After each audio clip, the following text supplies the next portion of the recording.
Hallie here with Trail of Cars. So now to the second part of this video, where I would say my top things I would tell a new homeschool mom, dad, family. Number one, what works for everybody else may not work for you. Did you hear that one again? What works for everybody else may not work for you. And what I mean by that is so we're part of a co-op. And in that co-op, I don't think anybody has the same curriculum.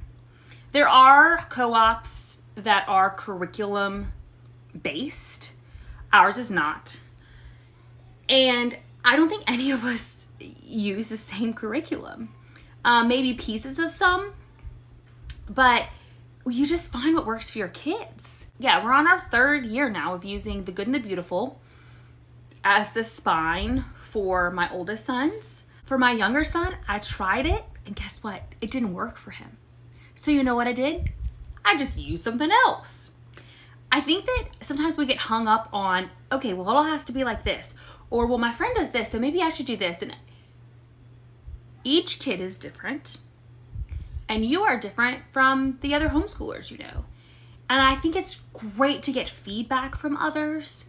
And it's great to have people that you can communicate that with, even if it's online. Even if you find a really good homeschool group on Facebook, there's a lot of good ones. There's some that are wonky, but there's a lot of really good ones.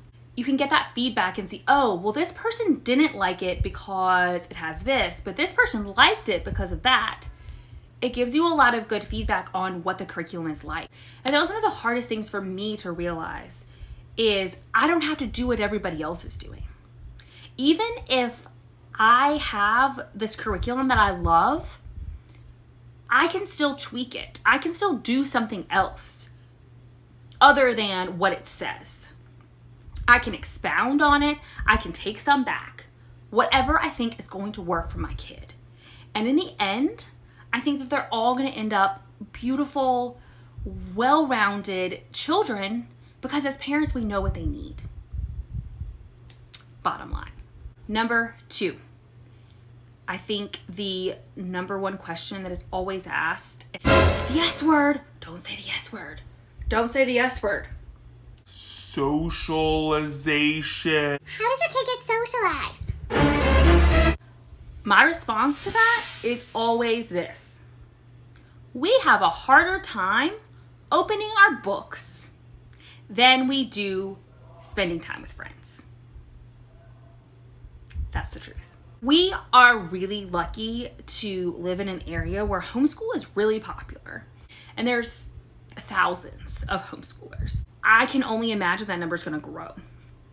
So you could always find them. They're not all co-ops. They're people that just get together and hang out. We have a standing park day. One day a week at the same time, same place, same bench. You will find a whole bunch of homeschoolers at this park. And my kids have made great friends through that. And that's how I found out about the co-op I'm in. I searched the Facebook pages.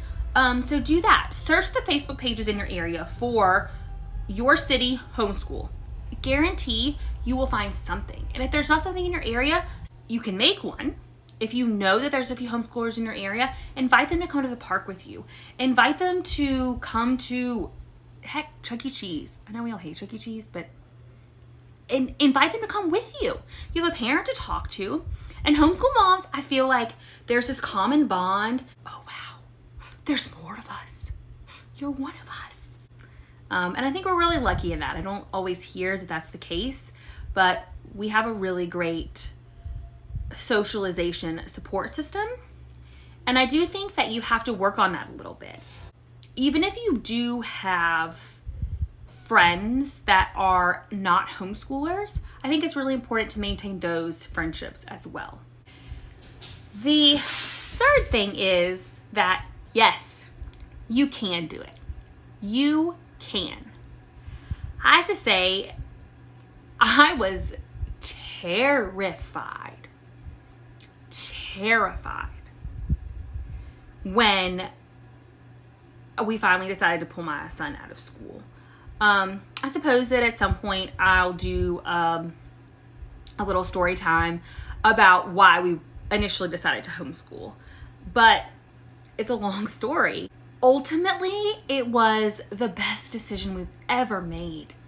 And my child thrives. He thrives in this environment where there's less pressure for him. I think that when the kids go back to school, there's going to be a lot of that pressure. And I think so much is going to change that I think that if I wasn't already homeschooling, I probably would strongly consider it at this point. And everybody's going to make their own decisions about what is best for their kids. But if you're thinking, I can't do that, yes, you can. There are so many resources for you out there. There is so much support. There are ways to homeschool now where you hardly have to do any work, where you don't have to plan lessons. You don't have to sit with your kid and do everything. I know that right now, because we've all been homeschooling, it feels really difficult and it feels very heavy and very hard.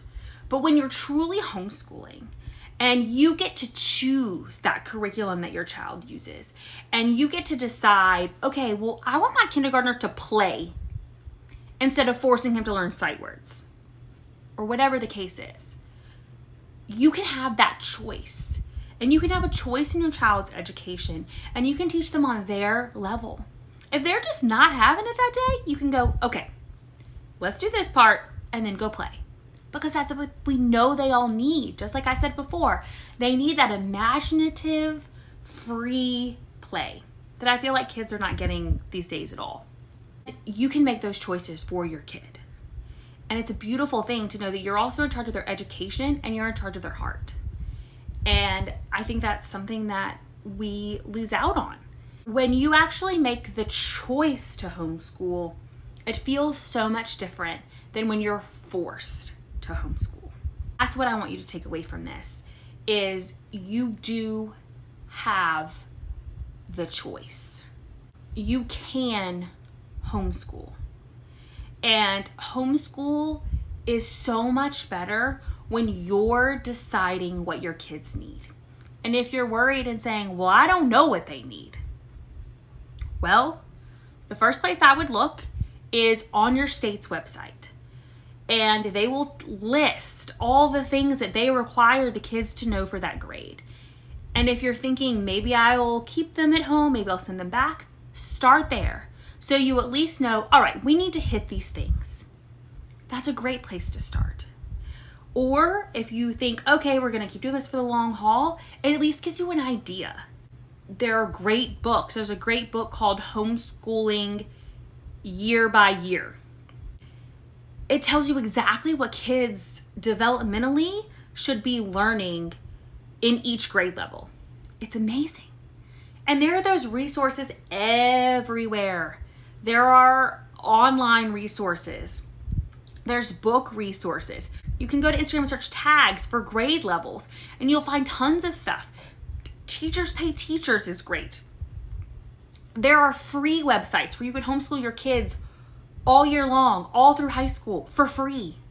Those resources are there. And I encourage you to use them. I encourage you, if you do have questions, put a comment below and share with others some of those resources you have so we can encourage new homeschoolers. Because I do think there'll be an influx of homeschoolers, and I think it's wonderful. I think it's absolutely wonderful because I think homeschooling is just great for the whole family. And it's not for everybody, and that's okay too. I support public schools as well. I think they're great. They do give kids a good education. They give a lot of kids what they need for various reasons. And I encourage you to pray about it if you're the praying kind. I encourage you to talk it over with your family, talk it over with your kids, and decide, could we do this? You know, is this something we want to do? So I hope you have a great day. I hope you've enjoyed this video, and I hope to see you again next time. Bye-bye, friends.